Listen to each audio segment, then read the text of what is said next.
बहुत समय पहले की बात है, एक शांत गांव में सब कुछ सामान्य था।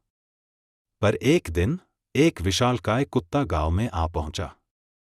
उसकी चाल में एक अजीब सी ताकत थी और उसकी आंखें किसी गहरे राज को छुपाए थीं। गांव वाले उसे देखकर दंग रह गए।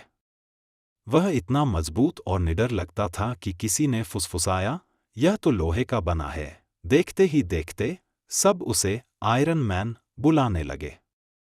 पर कोई नहीं जानता था कि यह रहस्यमय कुत्ता कहाँ से आया था और उसकी असली कहानी क्या थी। क्या वह सचमुच लोहे का था या कोई और अद्भुत शक्ति उसके भीतर छिपी थी?